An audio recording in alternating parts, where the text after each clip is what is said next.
গাইছ এতিয়া আমি এম কেত যাম ব্লগ বনাম চাই থাকিব আৰু এইটো আমাৰ তন্ময় ক'ত যোৱা তাতে বোলে গাঁৱত খেলিব যায় মানে স্কুলৰ পৰা আহিলতো এতিয়া খেলিব আমিও সৰু থাকোঁতে এনেকৈ খেলিব গৈছিলোঁ মাদাৰৰ গালি খাইছিলোঁ মাৰ খাইছিলোঁ মনে মনে খেলিব যায় এতিয়া সেই মনে মনে ভিডিঅ' বনাব আহিছোঁ এতিয়া আমি মদন কামদেৱৰ গেট পালোঁ সেই তন্ময় এবাৰ ৰাস্তা পাৰ হ'ব মই ৰাস্তা পাৰ হৈ পেলাই আপোনালোকক লগ কৰি আছোঁ বাই বাই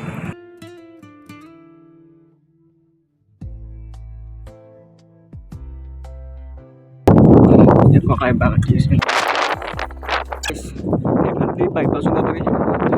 মদন কামদেৱৰ মন্দিৰটো ওলাব পাৰি এতিয়া মই এনেকৈ লাহে ধীৰে চলাই আছোঁ এইখন ঘৰ গধূলি যি মানে চাইকেলখন চলি বেয়া ভাগাল ধৰে এতিয়া তন্ময় আগত যাই আছে ক'তবা গ'লে গম নাপাওঁ এতিয়া মই লাহে ধীৰে যাই আছোঁ আৰু কাছত নিচিনা গাইছ তন্ময় বোলে যাই পালে মই এনেকুৱা কিমান মানে কি ক'ম আৰু ভাগাল লাগি গৈছে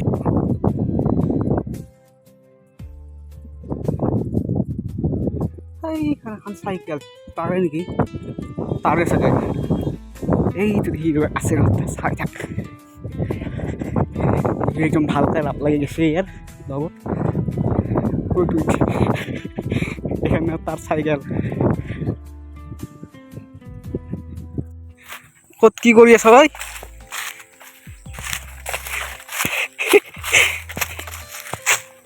এটা কি ব্লগ বনাইছা তই নে ৰখিহে আছিলি কেনেকৈ গেলি বোকা আকাই খোপা নবনাও তই বনাও হাই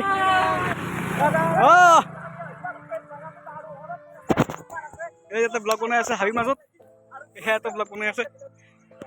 ব্লগ আৰু এই দেখছ টাকাই চাকাই ঘুচিয়ে ভিডিঅ' বনাইছে বাপৰে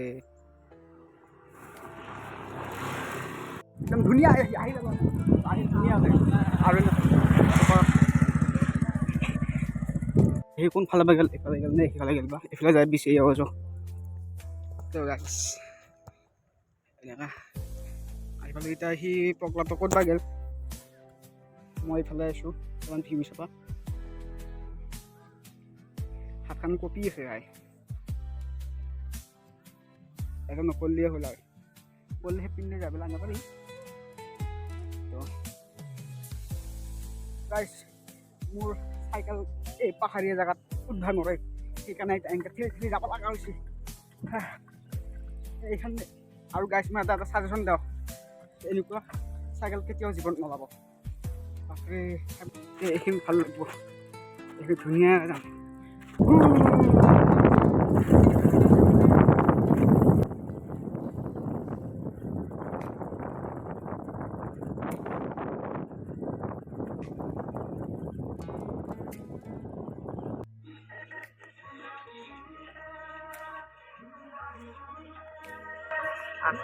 ক'ত যা সেইফালে নাযা আৰু গাইছ এপিনে উঠি যাই আছোঁ তখন মই তলেদি গেছি মই এপিনে ডাইৰেক্ট মন্দিৰৰ কাষেদি ওলাম আৰু গাইছ আপোনালোকে যদি এই মন্দিৰৰ হিষ্ট্ৰী নাজানে তেতিয়া মই কওঁ বিলৰ ৰ'বা গাইছ একদম ভাগৰ লাগি গৈছে আইঅ এই ওপৰত বৰক ইয়াতে কামৰূপৰ ৰজা কামদেৱ আৰু তেওঁৰ পত্নী ৰতি দেৱী এইখন হৈছে বাসস্থান এনেকুৱা কোৱা হয় যে এই যোনটো আমাৰ হেৰি আছে কামদেৱ তেওঁৰ শিৱৰ ত্ৰিনেত্ৰৰ দ্বাৰা ভস্ম হৈ গৈছিল আৰু তেতিয়া তাৰে পিছত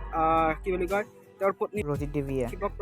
প্ৰসন্ন কৰিবৰ কাৰণে তপস্যা কৰিছিল আৰু তাৰপিছত শিৱ প্ৰসন্ন হৈ কিনে কামদেৱক হেৰি কৰিছিল মানে পুনৰ্জন্ম কৰিছিল আৰু ক'ত কৰিছিল এইখিনিত ইয়াতে কৰিছিল মদন কামদেৱত আৰু তাৰপিছত এইখিনি জেগা হ'ল মদন কামদেৱ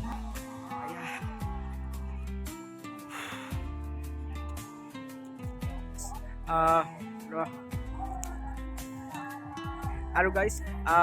ইয়াতে মানে এইখন স্থানক আৰু এটা কথা নামেৰে জনা হয় যে এইখন নহয় দ্য প্লেচ অফ লাভ তন্ময় আহি পালে ইহে একদম তামাম ফাটা পাতি ফানি ভিডিঅ' বনাইছি ভিডিঅ' নে ব্লগ কবাই নোৱাৰোঁ বাগেৰি চাগেৰি বা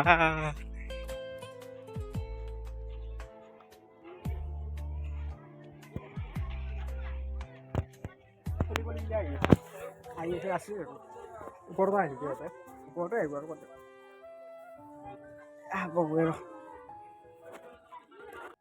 তো এই হ'ল মদন কামদেৱ সিদিনাখন তাৰমানে কি হ'ল আৰু এতিয়া ই হিষ্ট্ৰী কৈ আছে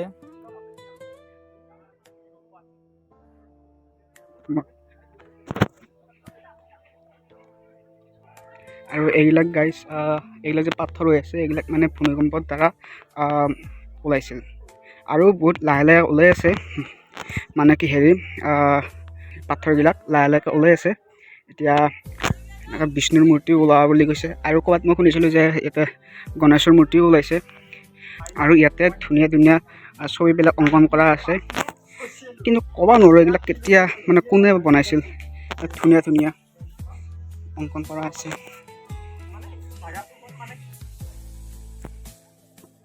তাৰপিছত এইবিলাক সৰু সৰু ল'ৰা ছোৱালী আহিছে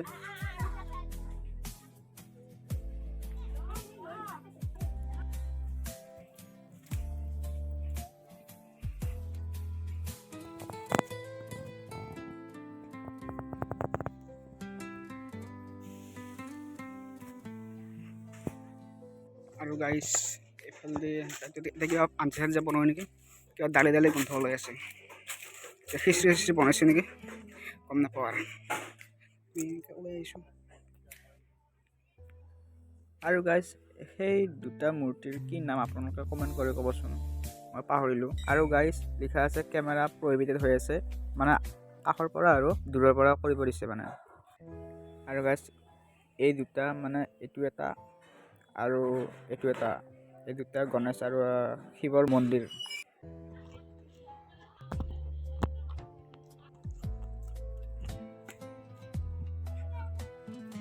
বাবু হাই হাই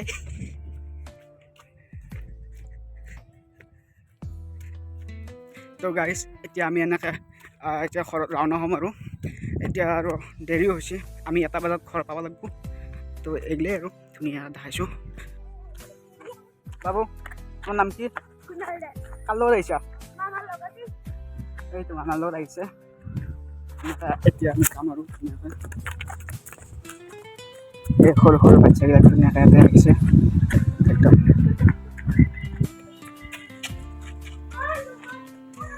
এতিয়া আমি এতিয়া ভিডিঅ'টো এণ্ড কৰোঁ আৰু ভাল লাগিলে ছাবস্ক্ৰাইব কৰিব লাইক কৰিব আৰু এতিয়া বাই বাই গাইজ গাইজ ই এতিয়া ড্ৰোন শ্বট দেখাই আছে গাছটোৰ ওপৰত যি টেকন'লজি একদম